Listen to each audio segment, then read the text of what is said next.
Rule number 5 discuss कर लिया था, अभी हम रूल नंबर 6 डिस्कस करते हैं। जी, आपके पास रूल नंबर 6 आपके पास बड़ा सिंपल रूल है, आप सबको पता होगा। जब टू सब्जेक्ट्स आपके पास कनेक्ट हो जाएं एंड से, तो आप पेल्युलर वर्ब यूज करते हैं। जब आपके पास दो सब्जेक्ट्स जब आपके पास दो सब्जेक्ट्स पिल्यूलर या सिंगुलर एंड से कनेक्टेड हो जाएं, तो आप उसके साथ जो वर्ब यूज करते हैं वो आर यूज करते हैं। चाहे वो दोनों सब्जेक्ट सिंगुलर हो या पिल्यूलर हो और कनेक्टेड एंड से हो रहे हैं, तो आप जो वर्ब यूज करेंगे वो हमेशा आर होगा। एग्जाम्पल देखें। ए बाइक, एक सब्जेक्ट आपके पास बाइक है, दूसरा कार है, दोनों कनेक्टेड एंड से हैं, और जो आप सब्जेक्ट यूज करेंगे वो आपका सब्जेक्ट होगा आर। तो a bike and a car are means of transportation. तो this is a very simple rule, I hope सबको क्लियर हो गया होगा। उसके बाद है रूल नंबर 7। रूल नंबर 7 कहता है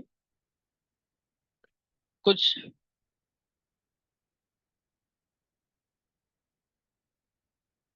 जी नरगिस, मैं आपकी बात समझ नहीं रहा एक्चुअली, आप क्या कहना चाहती हैं?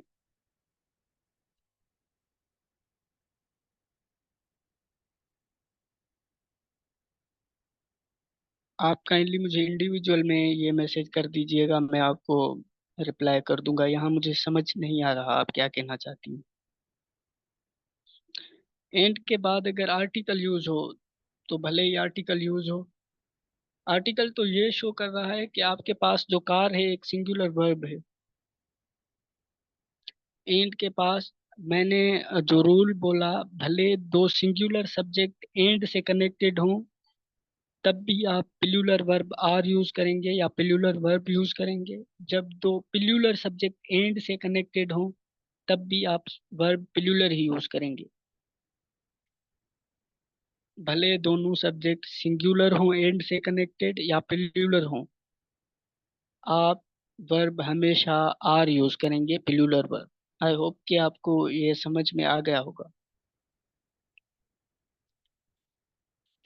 अच्छा, तो रूल नंबर 7 देखते हैं। अच्छा, आपका जो सब्जेक्ट है समटाइम्स सेपरेट किया जाता है इन वर्ड से, along along with, as well as, in addition, along with, as well as, in addition, together with, besides। अच्छा, इस इन वर्ड्स को आप इग्नोर किया करें जब आप सब्जेक्ट और वर्ब डिटरमाइन कर रहे हो। इन वर्ब इन इन वर्ड्स पर ध्यान नहीं दिया करें, ये ओमिट कर दिए करें सेंटेंस से। दी पॉलिटिशियन, यहाँ पे अगर देखो एक सेंटेंस दिया गया है, the politician along with party members is coming. मैंने क्या बोला, जो वर्ड्स हैं along with as well as, इनको ओमिट कर दिया करें सेंटेंस से। ये सारा पार्ट आप काट दिए। अब आप सब्जेक्ट वर्ब एग्रीमेंट यूज करें। दी पॉलिटिशियन, पॉलिटिशियन आपके पास सिंगुलर सब्जेक्ट है, और यहाँ पे सिंगुलर वर्ब लगना चाहिए आपके पास इज, जो कि इस सेंटेंस में यूज हुआ है। किसी भी सेंटेंस में अगर ये वर्ड्स यूज हुए हों और आप सब्जेक्ट वर्ब एग्रीमेंट करना चाहें, तो काइंडली जिस पार्ट में ये वर्ड यूज हुए हैं वो काट दें, और फिर सब्जेक्ट वर्ब एग्रीमेंट करें, फिर सब्जेक्ट वर्ब फाइंड करें। तो आप आसानी से जो है करेक्ट वर्ब और सब्जेक्ट यूज कर सकते हैं।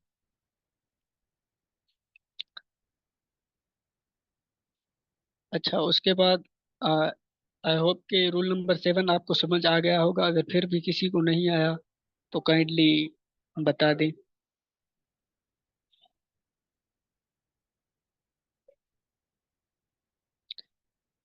जी, रूल नंबर 7 बता दें किसी को अगर समझ में नहीं आया।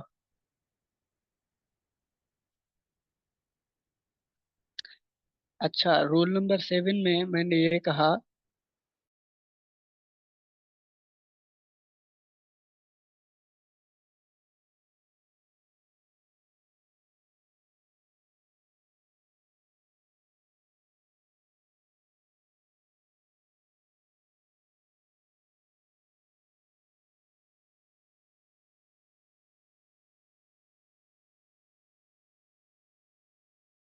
तो काइंडली एक प्रॉपर क्वेश्चन बनाए तो मैं उसको आंसर करूंगा। आप इंडिविजुअली मुझसे पूछ सकती हैं। अच्छा, रोल नंबर 7 ताहिर, आपने कहा था कि रिपीट करें। सेंटेंस में आप एक चीज देखें, अगर सेंटेंस में ये वर्ड्स यूज हुए हैं, सेंटेंस में अगर ये वर्ड यूज हुए हैं, तो इन वर्ड्स को आप इग्नोर करें। सिंपली क्या करें, इन वर्ड्स को इग्नोर करें। Along with, as well as, in addition, together with, besides, बहुत से ऐसे वर्ड्स हैं। इन वर्ड्स को इग्नोर करें और फिर आप सब्जेक्ट वर्ब एग्रीमेंट के हिसाब से सेंटेंस को देखें। यहाँ पे आपका जो मेन सब्जेक्ट है वो है दी पॉलिटिशियन। और जहाँ इस सेंटेंस में जो सब वर्ब होगा आपका वो होगा दी पॉलिटिशियन। सिंगुलर सब्जेक्ट है तो वर्ब भी सिंगुलर होना चाहिए। वर्ब है इज, आपका मेन वर्ब है कमिंग। यहाँ पे द पॉलिटिशियन इज कमिंग, ये करेक्ट सेंटेंस इस तरह बनेगा। The politician along with party members is coming. Along with कोई भी, ये इसका कोई भी फर्क नहीं पड़ेगा, सब्जेक्ट वर्ब एग्रीमेंट को ये अफेक्ट नहीं करेगा। ऐसे वर्ड का सब्जेक्ट वर्ब एग्रीमेंट से आप यूं समझ लें कि कोई लेना देना होता ही नहीं। आई होप कि ताहिर आपको ये क्लियर हो गया होगा। अच्छा, रूल नंबर 8 देखते हैं। रूल नंबर 8 में आपने इंडेफिनेट प्रोनाउन सुने होंगे। इंडेफिनेट प्रोनाउन आपके पास कौन से होते हैं?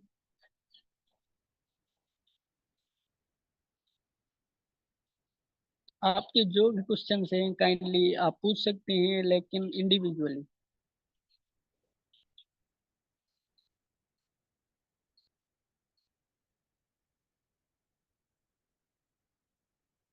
ये सेंटेंस किसी ने यहाँ पे सेंड किया है, the teachers as well as students. अब मैंने रूल बताया और फिर उस रूल भी बता दिया है आपको, तो the teacher as well as students, यहाँ पे कौन सा वर्ब आना चाहिए? नरगिस जी, आपने सेंटेंस शेयर किया है। According to rule number 7, the teacher as well as students, तो यहाँ पे रूल नंबर 7 के हिसाब से नरगिस कौन सा वर्ब इस्तेमाल होना चाहिए? जी, इज अ करेक्ट वर्ब जो इस सेंटेंस में यूज होगा। एज वेल एज स्टूडेंट्स वाला जो पार्ट है उसको आप डिलीट कर दें। उसका कोई लेना देना नहीं है सब्जेक्ट वर्ब एग्रीमेंट से। रिमेम्बर, रूल नंबर 8 है आपके पास। जहाँ पे भी आपको इंडेफिनेट प्रोनाउंस दिख जाएं, तो इंडेफिनेट प्रोनाउंस कौन से होते हैं ये आपको रिमेम्बर करने पड़ेंगे। Each, everyone, everybody, anyone, anybody, someone, somebody, तो ये सब के सब सिंगुलर होते हैं और इनके साथ सिंगुलर वर्ब्स लगेंगे। Remember that indefinite pronouns are always singulars and take singular verbs. Rule number 8।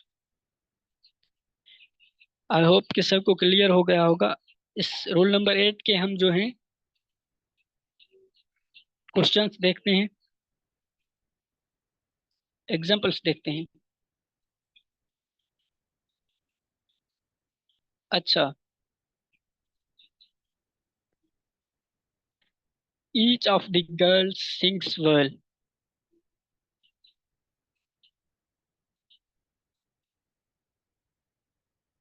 जी ताहिर, बिल्कुल आपने जो है सही सेंटेंस बनाया है।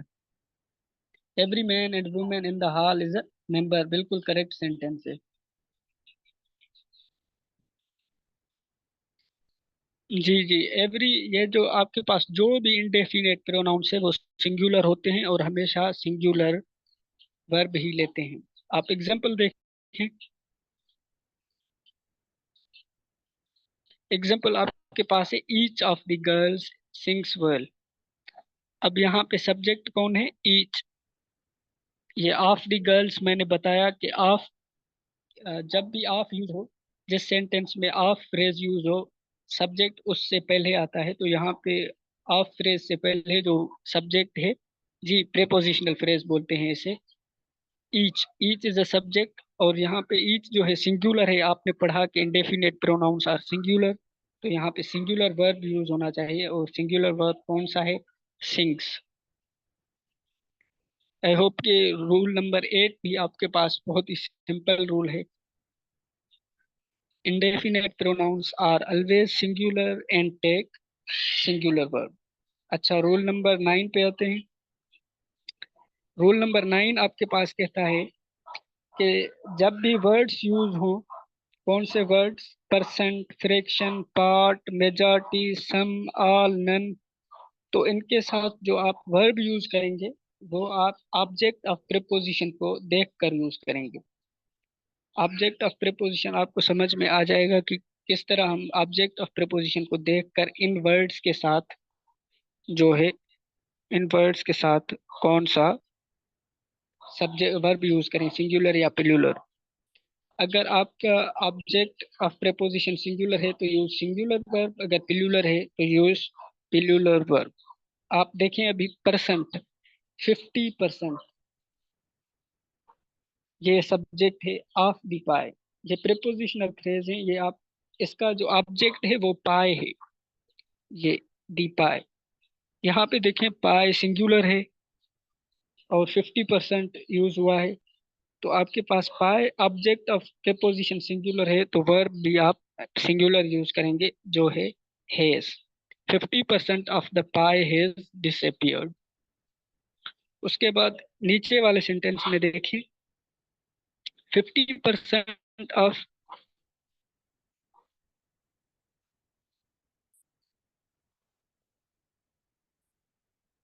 अच्छा पाए कैसे सिंगुलर है। एक्चुअली आप ऐसा करिएगा कि जाकर पाए का एक्चुअली मीनिंग सर्च करिएगा, क्योंकि आपकी इंग्लिश शायद इतनी बेसिक है तो आपको चीजें जो हैं पता ही नहीं चल रहा है कि पाई कैसे सिंगुलर है। उसके बाद है 50% ऑफ द पाइस। अब यहाँ पे पाइस देखें प्लूरल हो गया है। 50% of the price have disappeared. आपके पास सब्जेक्ट, जो ऑब्जेक्ट ऑफ प्रीपोजिशन था वो प्लूरल हो गया, पाइस हो गया, तो वर्ब भी आपके पास प्लूरल लगा।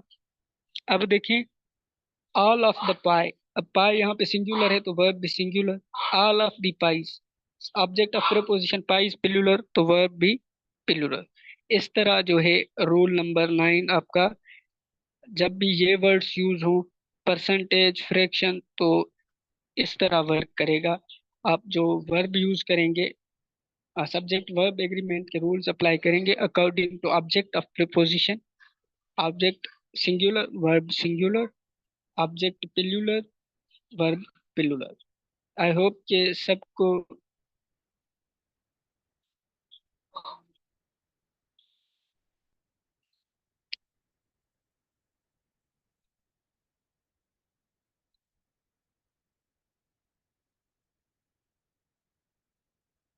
अच्छा, रूल नंबर 9 के कोई एग्जांपल्स देना चाहेगा, नहीं तो मैं देता हूँ। आप में से कोई रूल नंबर 9 का कोई एग्जांपल उसके पास हो।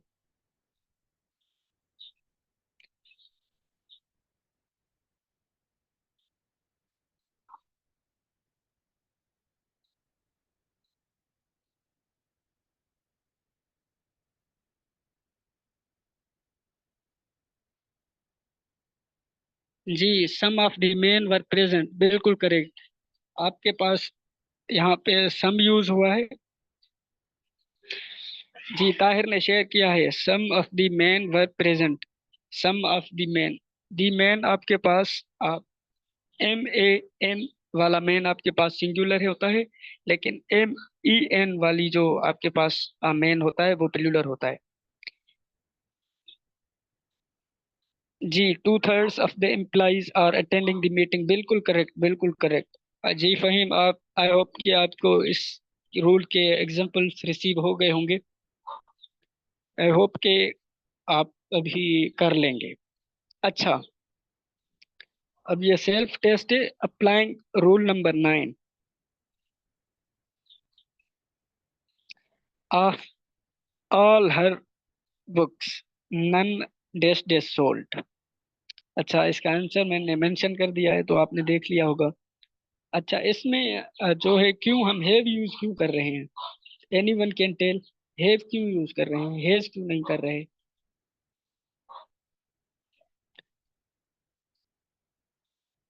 ये जो सेल्फ टेस्ट का क्वेश्चन था, none of all her books have sold, यहाँ पे हैव क्यों यूज कर रहे हैं, हैज क्यों नहीं कर रहे यूज? हाँ, बिकॉज जो ऑब्जेक्ट ऑफ प्रिपोजिशन है आपके पास, none of all her books, ये बुक्स जो ऑब्जेक्ट ऑफ प्रिपोजिशन है इसका, वो प्लूरल है। तो इस वजह से हम जो वर्ब यूज कर रहे हैं वो हैव यूज कर रहे हैं। बिल्कुल करेक्ट ताहिर, बिल्कुल बिल्कुल करेक्ट।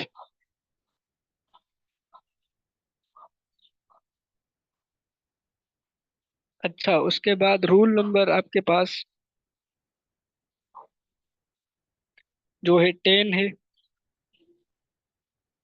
रूल नंबर 10 कहता है, जब आइदर और नाइदर सब्जेक्ट के तौर पे यूज हो, जब आइदर और नाइदर सेंटेंसेस में सब्जेक्ट के तौर पे यूज हो, तो हमेशा जो वर्ब लगेगा इनके साथ वो सिंगुलर लगेगा। Either of S is capable of doing job. Example देखें, आइदर यहाँ पे सब्जेक्ट है, ऑफ अस प्रेपोजिशनल फ्रेज है जिसका सब्जेक्ट वर्ब एग्रीमेंट में कोई रोल नहीं होता। इस जो है आपके पास सिंगुलर वर्ब है जो यूज हुआ है, either of us is capable of doing job. या यहाँ पे ये भी लगा सकते हैं, neither of us is capable of doing job. तो जब भी सेंटेंस में आइदर और neither as a subject use हो, तो वो हमेशा सिंगुलर होते हैं, और अपने साथ वर्ब जो लेते हैं वो भी सिंगुलर ही लेंगे।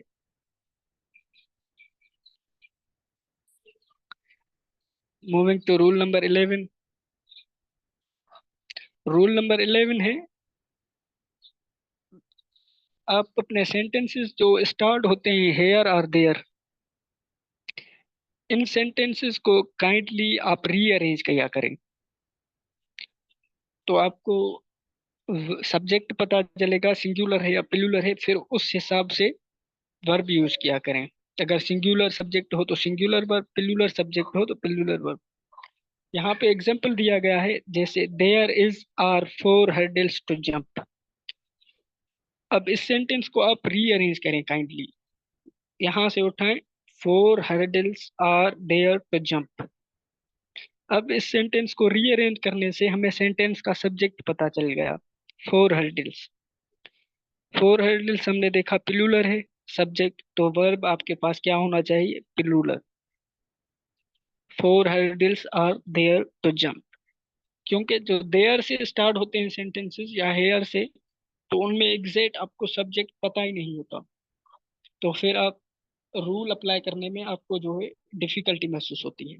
तो काइंडली इन सेंटेंसेस को आप क्या किया करें, अपने पास रीअरेंज किया करें। 4 hurdles are there to jump, इस तरह। आई होप कि रूल नंबर 11 भी आपको समझ आ गया होगा। अगर किसी को नहीं आया तो क्वेश्चन पूछ सकते हैं।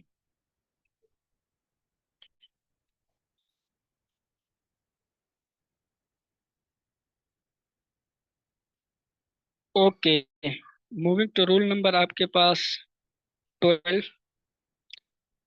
जी नरगिस, आपने जो क्वेश्चन पूछा था।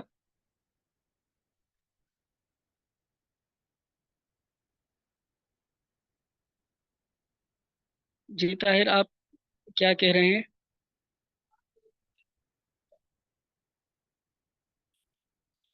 जी रूल नंबर 12 देखें, आपने नरगिस इसका क्वेश्चन मुझसे शेयर किया था।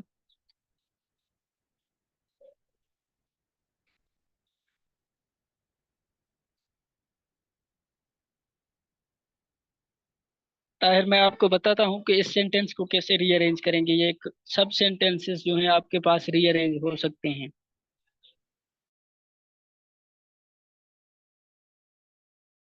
सम ऑफ मनी और period of time, rule number 12 आपके पास है। $10 is a high price to pay. $10 आप समझेंगे कि प्लूरल है? नो, ये आपके पास जब भी सम ऑफ मनी आएगा ये सिंगुलर होता है। $10 is a high price to pay, singular है तो वर्ब भी आपके पास इज लगेगा, सिंगुलर। उसके बाद है आपके पास 5 years, ये टाइम पीरियड है, तो टाइम पीरियड भी आपको बता दिया कि सिंगुलर होता है। Time 5 years is maximum sentence of that offense. 5 years singular और वर्ब भी आपके पास इज सिंगुलर। अच्छा, इस सेंटेंस में एक वर्ड यूज हुआ है मैक्सिमम सेंटेंस। इस सेंटेंस का मतलब क्या है यहाँ? कॉन्टेक्चुअल मीनिंग कोई बता सकता है मुझे सेंटेंस का मतलब? ये जो सेंटेंस यूज हुआ है यहाँ, इसका मतलब क्या है? Anyone from your side.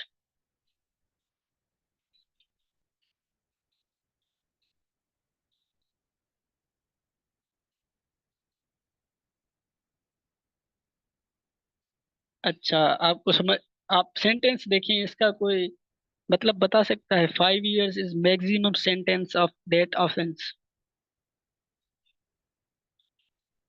Sentence कहते हैं पनिशमेंट को, सजा को आपके पास। आप सेंटेंस देखिए ना, 5 years is maximum punishment of that offence. Offence कहते हैं किसी क्राइम करने को, तो सेंटेंस लॉ के टर्म्स में जो है पनिशमेंट को कहा जाता है आपके पास। ठीक है, 5 years is maximum sentence of that offence. I hope आपको क्लियर हो गया होगा। अच्छा, आई थिंक के लास्ट रूल है आपके पास 13।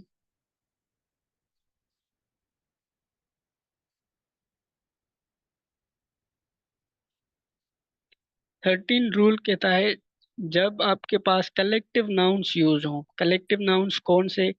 टीम हो गया, स्टाफ हो गया, स्कूल ऑफ फिशेस हो गया, हर्ड ऑफ काउज।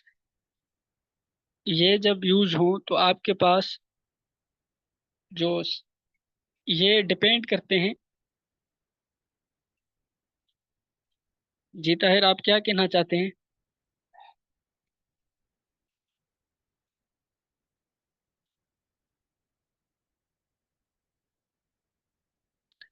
अच्छा, आपका सेंटेंस जो था ना, आई हैव 2000 रुपीज, यहाँ पे वर्ब आए है, इसकी इस जगह नरगिस, इसीलिए यहाँ पे हैव लगा था।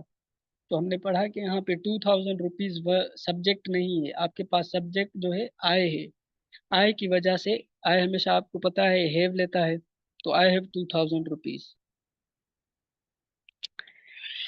तो कलेक्टिव नाउन्स होते हैं team and staff and school of fishes. School of fishes कहा जाता है ग्रुप ऑफ फिशेस को।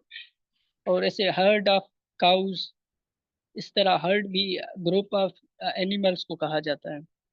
तो जब ये टीम और स्टाफ सिंगुलर होते हैं या प्लूरल, ये डिपेंड करता है उनके यूज इन द सेंटेंस। ये किस तरह, किस कॉन्टेक्स्ट में सेंटेंस में यूज हुए हैं। द एग्जाम्पल देखें, the staff is in meeting.